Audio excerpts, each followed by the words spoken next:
shame keeps that in. The guilt keeps that in. If anyone can imagine, I'm a parent and I'm thinking about killing myself, and I have been there. Welcome to Behind the Armor, where we deep dive into the heart of what matters. I'm your host, Judd Shaw, adventurer, storyteller, agent of change, and speaker on authenticity and human connection. Join me as we explore the complexities of human connection, featuring theorists, scientists, and speakers. Our mission is simple: to inspire you to reclaim your true self and create genuine connections with others. Join me as we lay down our armor and live authentically. Hello, you beautiful people, and thanks for tuning in. Today, we're speaking with Bridgett Burrick Brown, the founder of Beyond Beauty Project, a movement and multimedia platform that focuses on inspiring confidence and acceptance surrounding beauty, body image, and mental health. Using her 2 decades of experience in the modeling industry, Bridget strives to change the narrative of beauty by redefining its meaning from the inside out. Let's uncover what's behind the armor with Bridget. So, all of your life, growing up, you've been told you should be a model. And you're learning that quickly that validation is coming from the outside. You're 19, you sign with an international modeling agency. You're in Paris and Miami, and all this while you're struggling on the inside. Bridget, welcome to the show.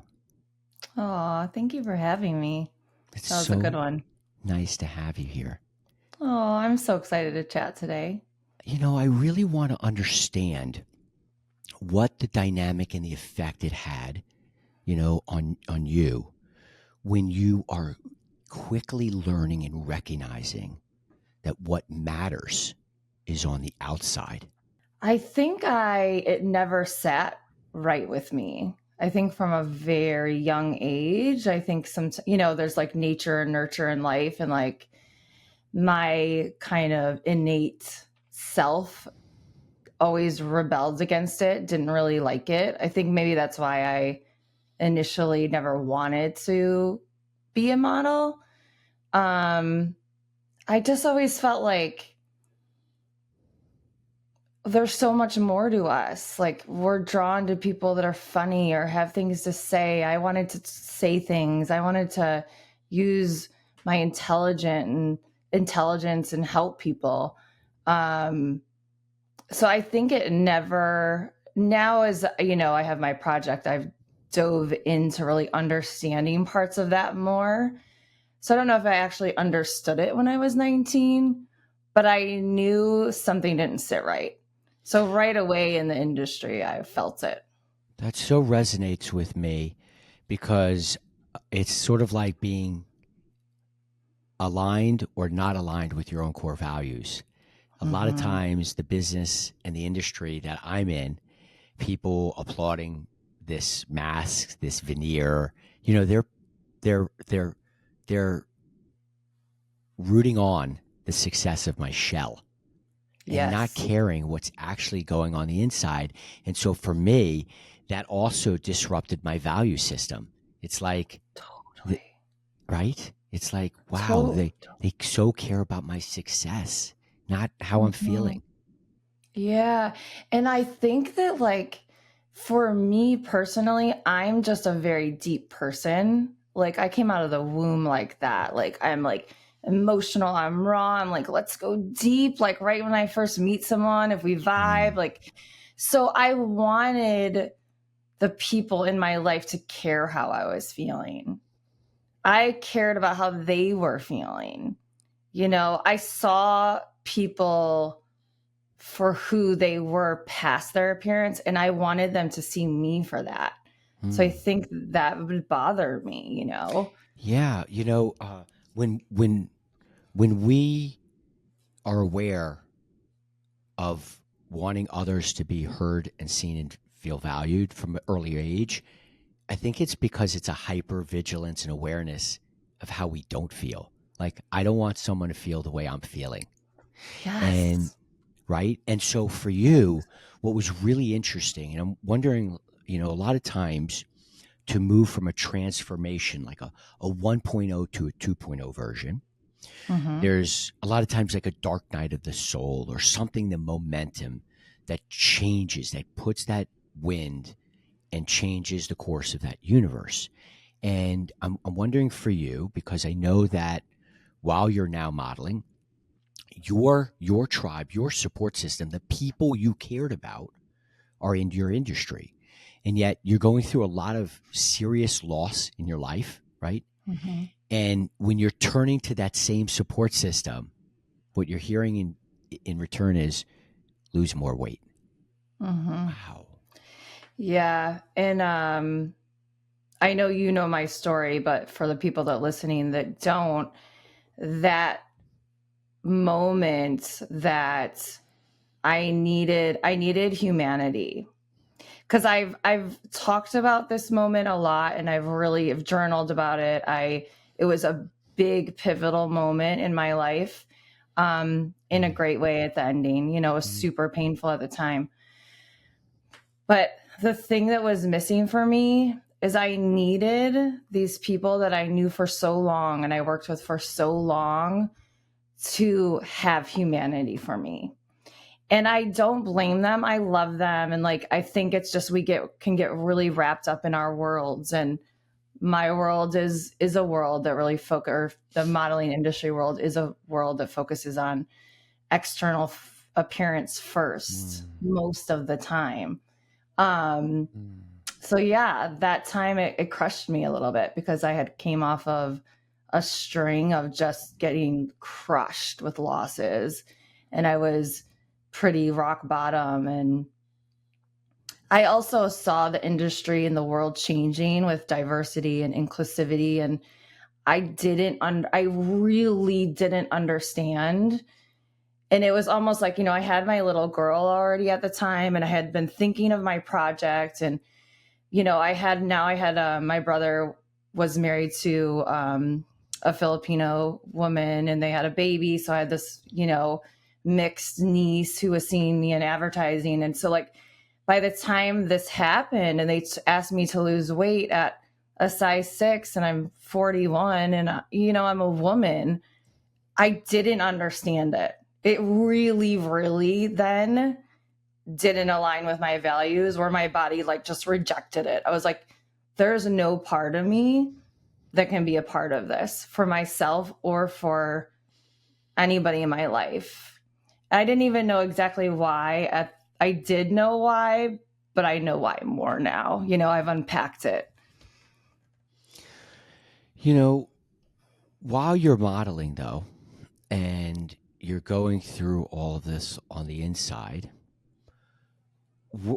I'm curious how authentic, how genuine, how open did you feel with the people closely working with you?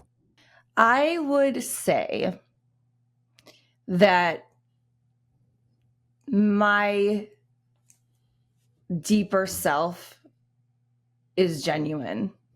She wants to be genuine.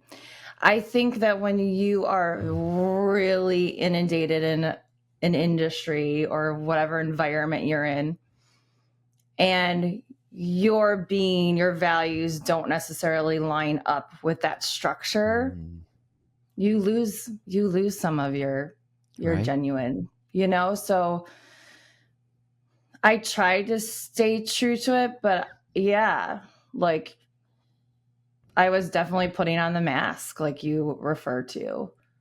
I was showing up. I was being who they wanted to be. I really silenced my voice.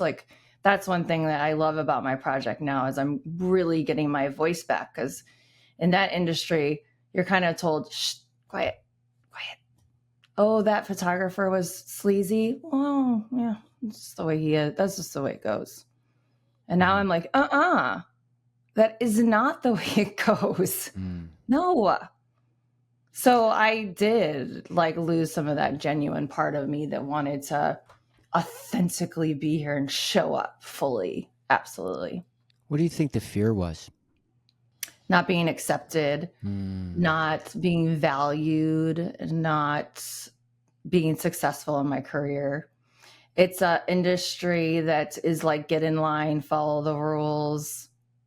You know, there, I don't know if you know of Katie Wilcox, but she's a model and she started an agency. And she's really changing the game when it comes to size diversity and all diversity, but like size is something that's really cool that she's doing. And she's now a booker, so she's on both sides. And we really dove into how this like agent model relationship is so off balance.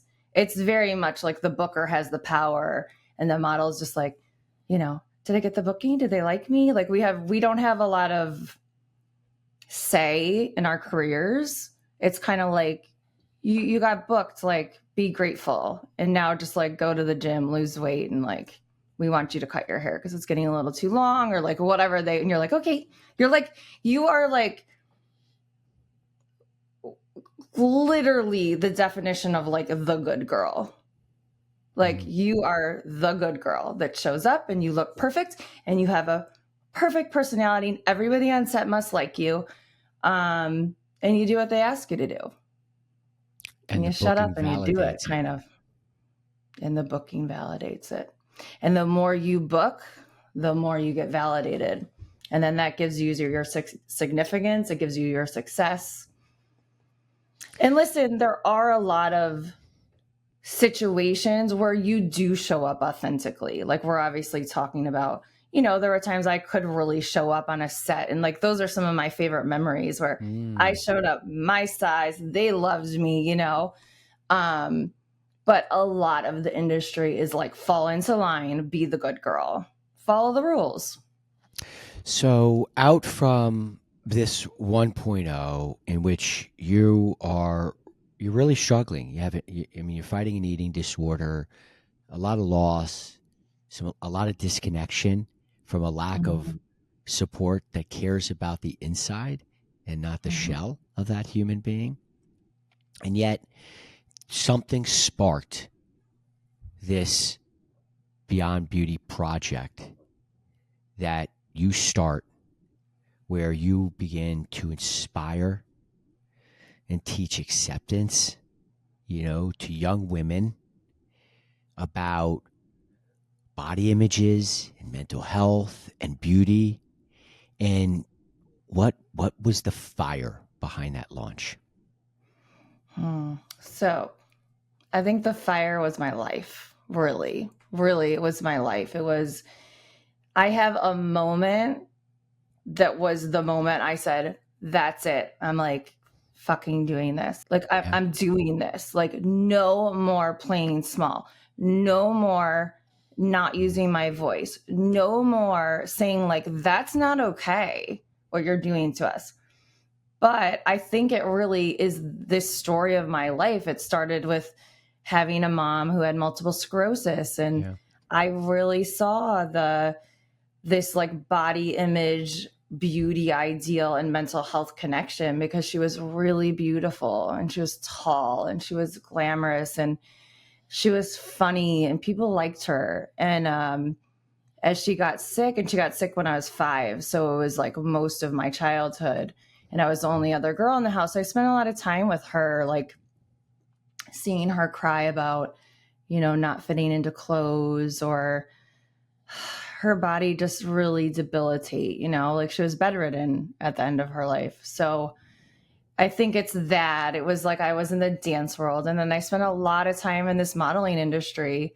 And throughout this time in the industry, and I have over 25 years in it, so it's been for more than half my life. But I was always a bit of a rebel, and I was always a bit of like a seeker of knowledge. So I started educating myself in like this body-mind connection, and studied holistic nutrition and personal training and Ayurveda. And so I wouldn't say I ever had like an eating disorder. I would say I had a lot of disordered eating that I worked through, but there was so much like severe eating disorders around me. So it was just this, and it's some of my best friends that I still have today. So I think by the time I had went through all these losses with losing my mom, my dad, my brother, the miscarriages, the twins at 5.5 months, and then going back and hearing like, no, but you're sorry, but you gotta lose a couple pounds. I was like, done. Right. So it was kind of like, that was the fire. And the fire came really, I would say, from, I needed a reason to be here. I had my daughter, but I was suicidal. I was legit suicidal. I was having thoughts. I was, I think I had these multiple pregnancies in a row. Coupled with these losses, I probably had severe postpartum that I didn't really understand. And so I just started sharing it. It was like once I said it out loud, I was like, I started sharing it on social media, and then people would write me and say, like, I felt the same way. Like, thank you so much. It makes me like emotional. It's so beautiful because it goes to show you the importance of human authentic connection. It's really life-saving because the entire time when you're getting there, that loneliness gets louder. Yes. And, your world gets smaller in which you live, love, work, and play. And the isolation between the two ears, it's as if who can I tell this to? Mm-hmm. The shame keeps that in. The guilt keeps that in. If anyone can imagine, I'm a parent and I'm thinking about killing myself, and I have been there. And it is some of the scariest, loneliest times. And, and that's the thing. So you're going, here's what's going on in my life. I mean, you're losing everyone around you. Where's the empathy? Where is the humanity in that? Mm-hmm. I loved that your project flips the perspective on your narrative. And this is what I notice watching you and, your keynote. I mean, you really are incredible. And the story about how you can change that. I grew up believing that what was on the outside was important. Mm-hmm. That what you saw valued me. And here comes out the BBP, and you flip that perspective and say, beauty is on the inside. Mm-hmm. And I have seen so many people on social media scrolling, my nose is too big, my chin is too this. They're comparing these curated versions.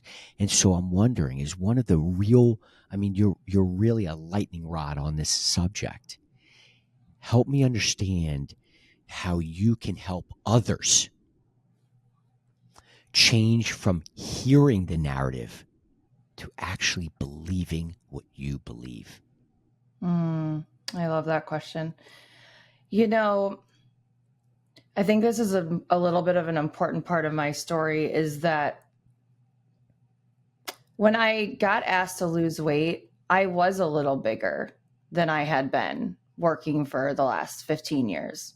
I was like a size 4-ish and I was a 6-ish, So in my mind, I'm like, I lost my mom, my dad, my brother, my best friend, all these babies, and now I lost my body. Like, what the hell?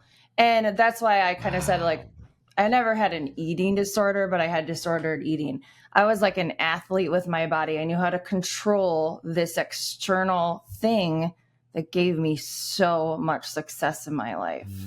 Not just in the modeling world, but in life, So I think I learned it so deeply, that message, because I didn't have that anymore. And even if, my husband or my friends could say, but you're so beautiful. Like, what do you mean? I didn't feel it. I was so broken.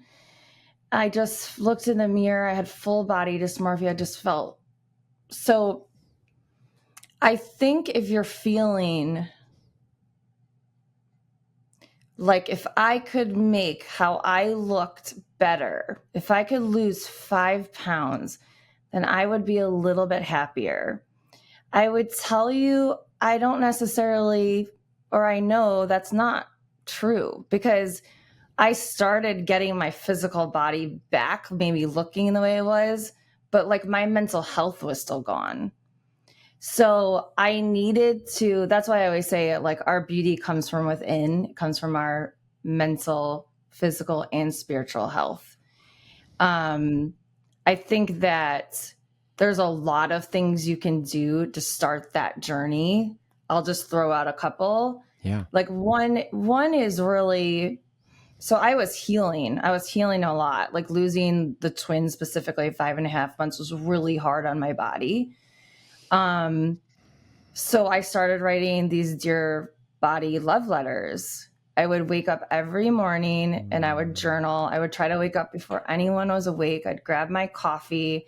I kind of started this like half sleeping journaling from The Artist's Way. If anybody's read that, it's a really cool book.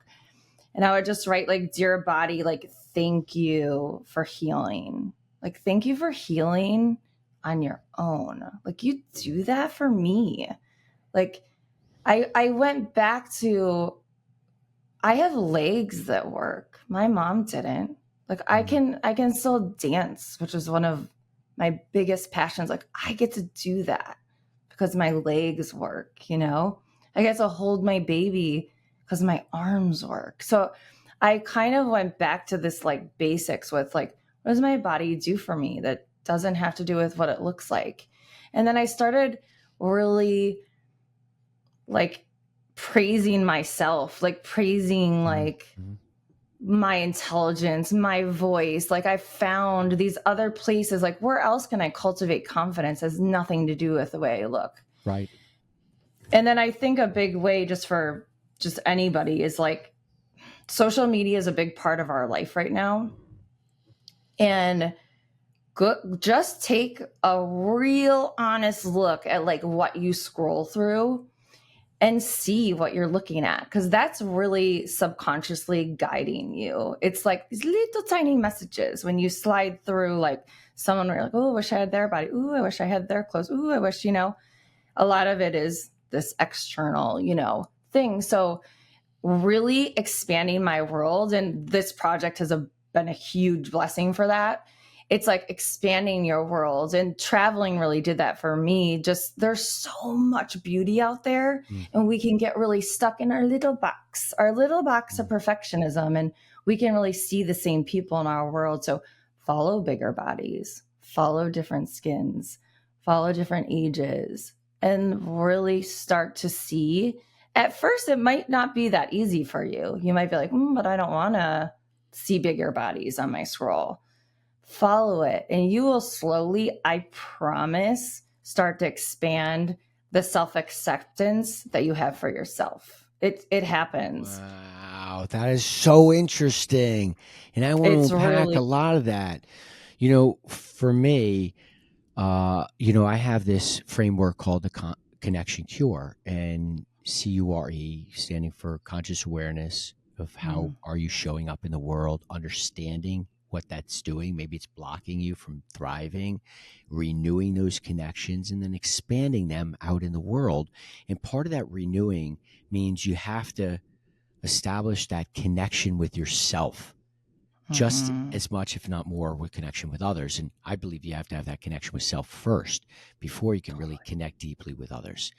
And what I noticed was that part of your action plan, it was like my reparenting myself, was that when I learned for so long that the external validation was what was being applauded, and that's what I was then thriving or seeking from, I had to learn self-love. I had to learn self-actualization.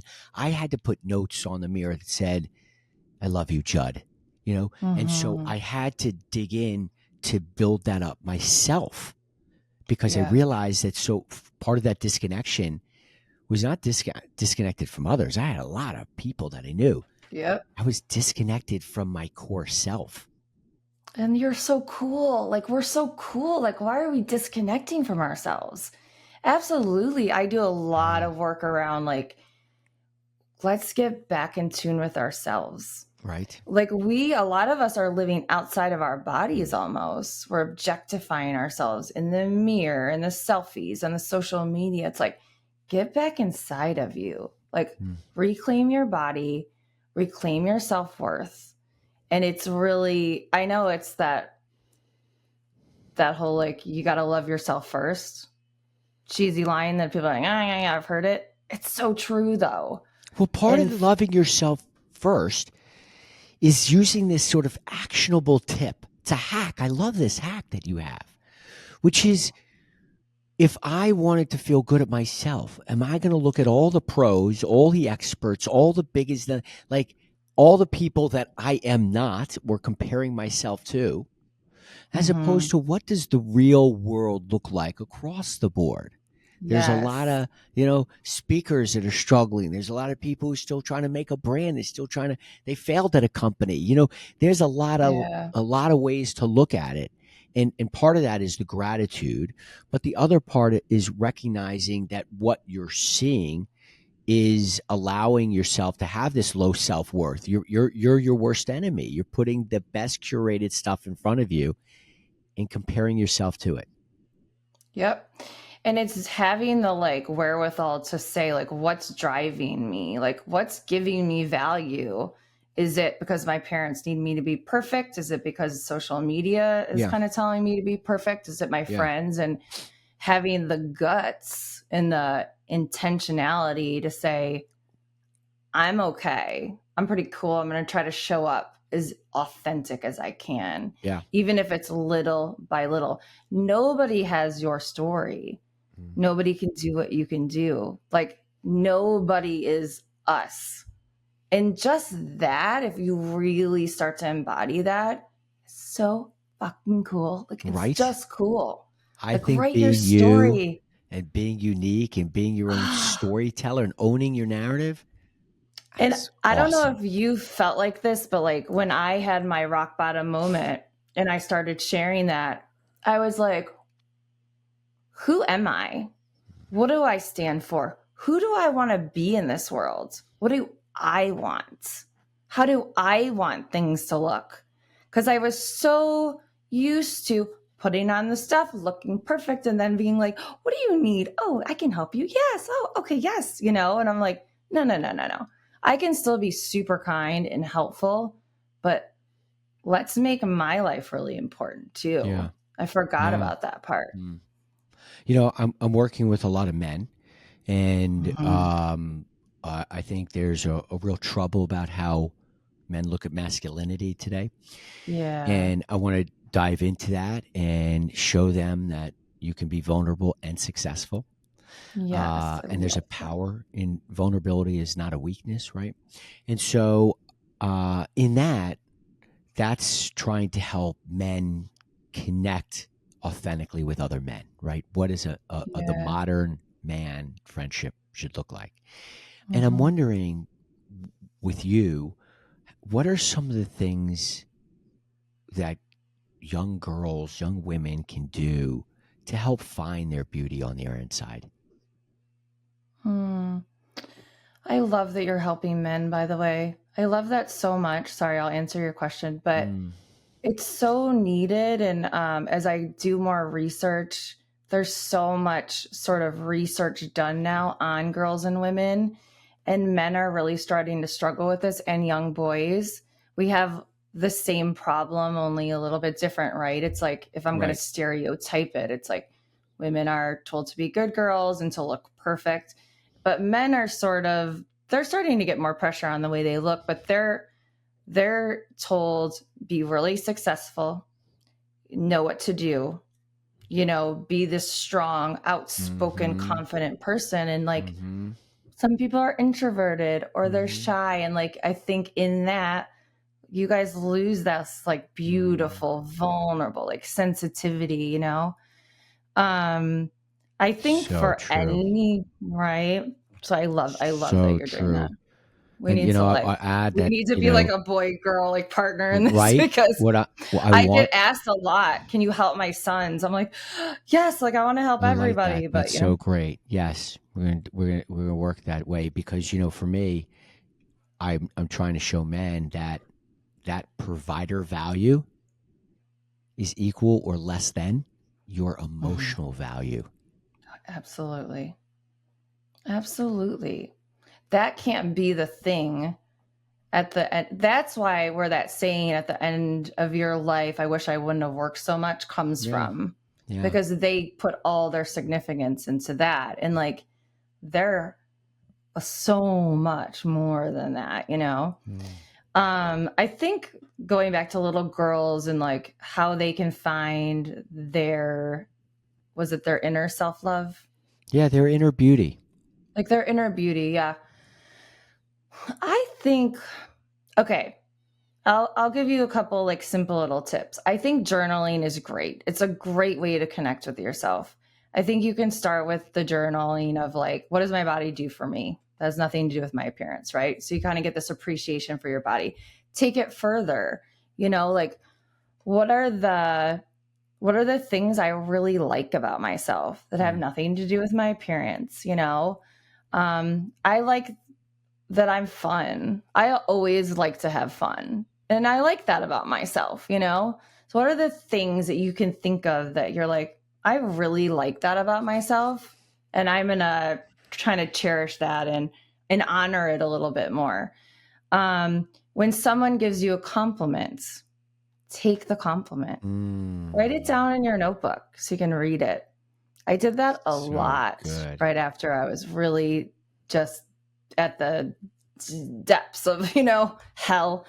And, if somebody says something nice to you, accept it, even if it's hard, but make a promise yourself. I'm going to try to start accepting compliments and say, thank you so much. And then if you don't believe it, write it down and read it until you believe it. I think self-care, and I think of self-care in a maybe a little bit of a different way than like the generic self-care, but it's like when you intentionally set time to care for yourself or love yourself, you are showing yourself love. So in my subscription this month, we're doing it's going to be February and the month of love. So it's all about how can you love yourself more? Because a lot of us are really good at loving the people around us. Yeah. But how can you implement just a little more self-love? And it can be anything from, you know what, I'm going to take an extra long shower today. I'm going to put some music on. I'm going to shave. I'm going to exfoliate. I'm going to put lotion on when I get out of the shower to like meditating or making a doctor's appointment that you need to make. Like, how can you make a little bit more time to show yourself self-love? Because it's just like when you're in a relationship with another person, if we're in a relationship, but I don't show you any love, I'm like always busy for you. Oh yeah, no, tomorrow we can hang out. I'm really busy. Maybe next week. You don't feel loved, So how are you being in the relationship with yourself? So take a moment to just think about that and add a little bit more in. And it can be big things or little things like taking the longer shower, Yeah. With the guys, I tell them, date yourself for a week. Date yourself. Oh, I love that. Like the I amount of love that. time that you're thinking about what restaurant, the flowers, go get yourself that. Like go instead Yeah. of the flowers, go like pick out the new pair of socks you wanted. Like go do something for yourself the same way you would have done to putting that energy into, someone other in Someone a else. relationship. Well, and I think one thing that men do maybe a little bit better than women, just sticking to men and women now, but like everybody, is they're really good at their hobbies, like still continuing to like play basketball, where I find moms in particular kind of forget to do that. So I think that's another way to love on yourself. Like I love to write. So I really have like intentionally set time aside to write now again. I'm like, I need to do some of the things, or do a dance class, do the things that light you up. What it sounds like is digging with beauty on the inside. Yes, you'll get compliments where it says, that was so nice, or you're so gracious, or compassionate, or forgiving. But that real love, the beauty that's on the inside, that comes from the inside. It's like almost getting aligned with your own core values. Not only do you want to be a good person, you feel like a good person. You're walking your talk. So it's like, it is part of that is like getting really in tune with your values. That's what's like getting back inside of yourself. Like, who am I? Like, what do I stand for? Who do I want to be? And then am I doing the things in my life to support that? If I want to be, someone that is kind and has good boundaries and can give love, but I'm not doing that for myself. Right. It's never going to come across authentic, and it just feels really good when you, and I also think like it's really important to remember it's not a destination. This is such a journey. Like once I realized, and I think I also realized that in my rock bottom, is like life is a journey. Like I don't believe healing ends. I think we're healing forever, because once we heal from something, we have something else under there. But like, if you can really embrace that, I think it's fun and it's beautiful. It's really this fun journey, and when you have people you can go on the journey with, it's better. Right. And I think at the core of that was finding grace and compassion for myself. Yeah. It was like being easy on myself. It was like, all right, it's not exactly how you wanted to show up today, but but we can get it tomorrow. Like, not like, oh, I did this, and thus you're right, I am a bad person, and I might as well F all the effort that I tried to be a good person, because it's like, yeah. Well, I think we, just from knowing some of your story, I think we have perfectionism in common. And so any mess up, big or small, it's like, whew, that shame and that guilt. And it's like, how can we live this life of saying like, it's okay. Like talking to that little Judd or that little Bridget and saying like, okay, like maybe, but it's okay. Like you're okay. And you're showing up and you're trying your best, It's like taking the judgment away too. right. From other people and ourselves. You are a proud mom, a health coach, still modeling, an amazing keynote speaker, podcast host. But I really see you as an activist and really a driver of change. But I'm curious, with all of these canisters, these sort of identities or roles in your life, how does Bridget today see herself? Oh, definitely as an activist and an advocate. I sort of blend now. Like when I model, I don't model that much anymore. It has to really align with my values. So I won't do like anti-aging and that sort of stuff. So I sort of have taken my experience in the modeling industry, fashion industry, with all of these like health coaching trainees and blended it into like my project. And so and helping people get back to, who are you? What do you want to do? How do you want to live? Like, let's redefine beauty. Let's reclaim our bodies. Let's rediscover our self-worth. So I see myself as a change maker for sure, and an advocate, and a feisty little advocate activist. So I just want to help people. Likewise, I found that when I got, after 30 days of my luxury car, like I'm taking big sniffs of the seat. I'm like, I'm like, why doesn't it smell that lead? I don't smell that new car leather scent anymore, right? And now it like wore off, or like I got to watch it, and I'm like, I'm like swinging it around, and then it's in the closet because whatever. But purpose and meaning in that helping others, that impact, boy, what deep sustainable joy. Ugh, totally. It's like when you can get that. I think a lot of people say when you reach that and it's something you actually genuinely want to do, it's like you've reached the highest form of like fulfillment. And I feel that. I definitely feel that. And listen, I think when you find that thing that lights you up, like I wake up at 4 a.m. and I'm like, oh, it's not time to get up yet, but I want to get up and work. Like I am so excited about what I do. I have so much passion about it. But it's because I'm healing too.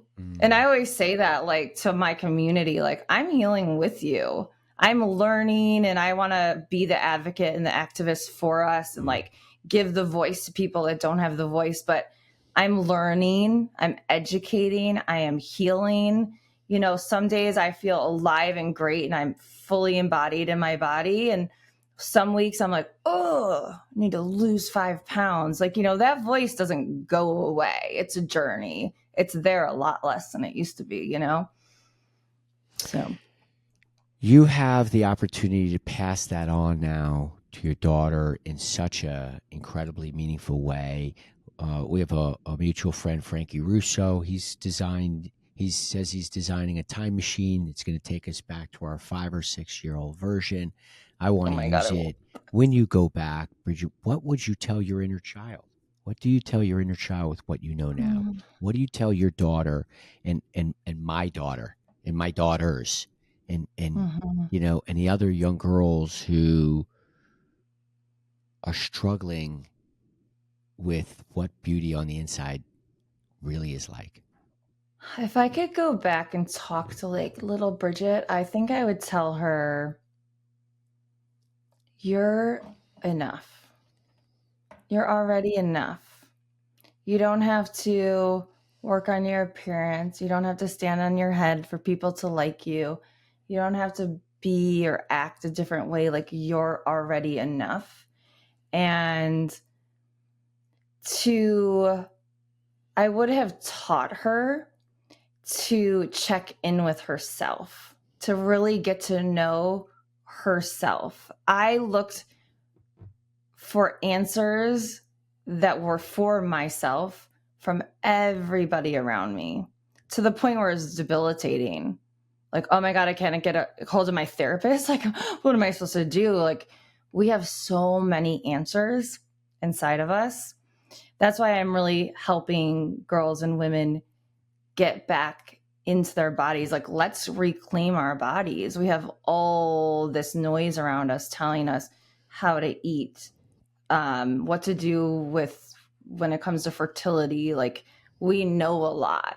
So to trust, I would tell her, like, learn yourself, learn your inner voice. You can trust her, she knows what's up. That is so helpful. Even, for me, when I was hearing that, I was like, oh, that's why in like 4th or 5th grade, when I went home and I told my parents that I scored 3 goals and I was picked first, and all that was bullshit. I was like playing an astronaut in the slide tube all by myself with all the. First of all, I wasn't even going to be picked because I couldn't even play very well. I wasn't a great athlete. So I recognized that early on. I'm going over to the jungle gym and I'm using my imagination. But boy, if I had learned that was enough, that like, Yeah. what did you do? I went to the moon in my mind. That's amazing. What did you see? Yeah. Instead, I had to make up this other story because I didn't know I was enough. And, that's why I always say authenticity is your superpower. And we all want to be heard and seen and feel valued. But I realize, thank you so much, that the feeling valued component is also meaning you're feeling enough. And most of what we get in advertising is telling us we're not enough. So it's really having that foundation. And it's starting young. Like my daughter came home the other day and she said, Mom, everybody's on TikTok and they know all these TikTok dances. So I've been pretending like I'm also on TikTok. And I just thought, oh no, you don't have to pretend, So I hope we can, I love what Frankie Russo is doing, because I hope we can together, all of us that are doing this work, we can help these younger generations feel so cool. Right. Into being authentic. Right? I always tell my daughter, I'm like, when she's like, but they get to do it and I don't, or, like I have to be different. I'm like, make it cool to be different. You're liked, you're well liked, you have a good peer group. Like, be the one that says TikTok's not safe, so I'm not going to go on it. Yeah. Like, be the one that can Right. stand, but there's a lot, like, social pressure is strong and it starts young. So I would also tell little Bridget to like try to ignore social pressure, which is really hard, but I think it starts with hearing, seeing, valued, but that mattered. Like that I'm enough. That would have helped. Yes. I'm totally. I'm enough. Yeah, and you're enough, like that you were going down the slide you were going down, and oh my God, that was so cool. Like you said, like, tell me about that. That must have been so fun. Like really acknowledging the things that you were, Did you enjoy your day? That's enough. Yeah. Did you have a good day? More. Right. Yeah. Are you happy? When you are doing all of this for so many others, I mean, at the heart of it is this activism that I know is like pumped through your DNA and your blood, right? Yeah. How does Bridget find time, and how do you most authentically connect with yourself? So I would say I most authentically connect. I think I connect with myself when I'm just being myself. So that can be any moments in the day.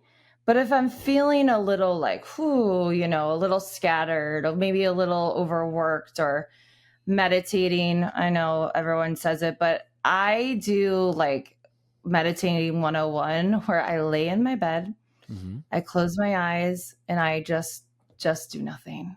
I don't have a mantra. I don't put on a meditation. I just take a moment to like, sometimes I'll put my hand on my heart, one hand on my belly, and I just sort of like check in with me.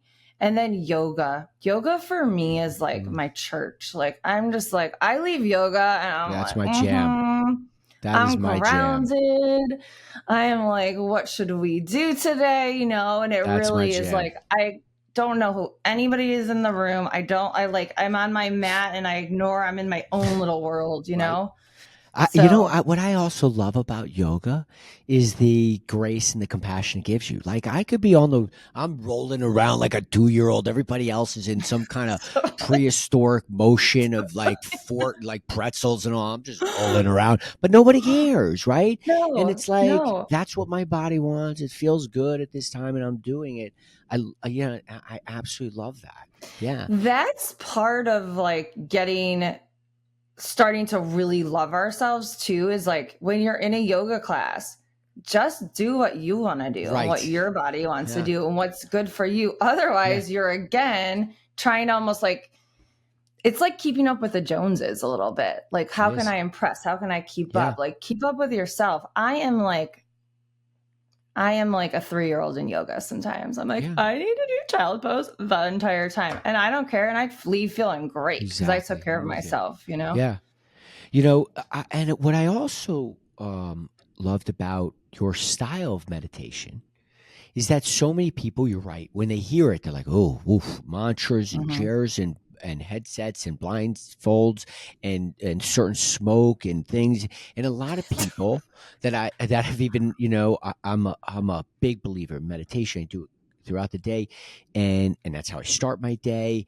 But I do like deep meditations and form meditations, and a lot of people also, when they hear that, it's like, okay, I'm not meditating, right? That sounds like, Yeah. but I love, but what you're doing, which I think is so interesting, is it's really about creating the space, the breath, the quietness.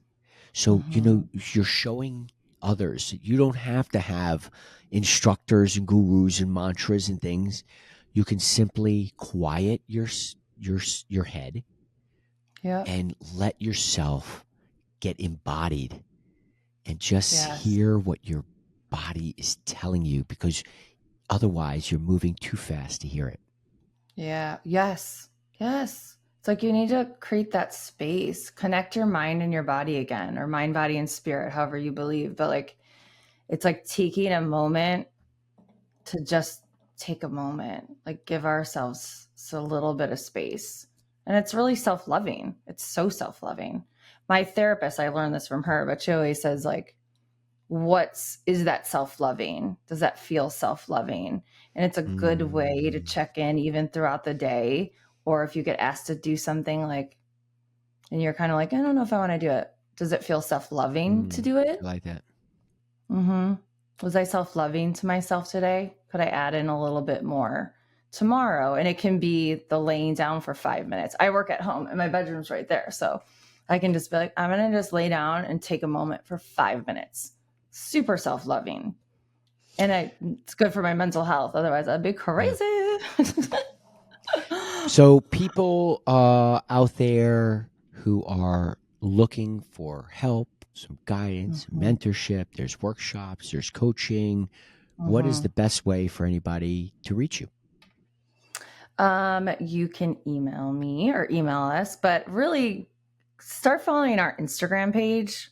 It's beyond.beauty.project, and subscribe to our newsletter and you will hear everything. But I do one-on-one coaching, workshops, keynotes. I have a subscription that's like just beautiful journal prompts and some other goodies. I have my podcast. And I do get have a your lot newsletter. of things. I love your newsletter. Thank you.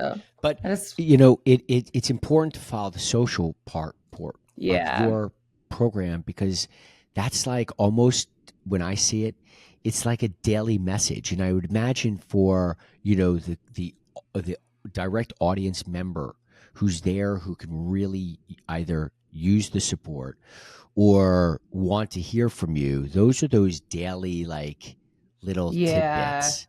They're like nuggets that you've mined from your experience, and you're sharing them and putting them out in the universe.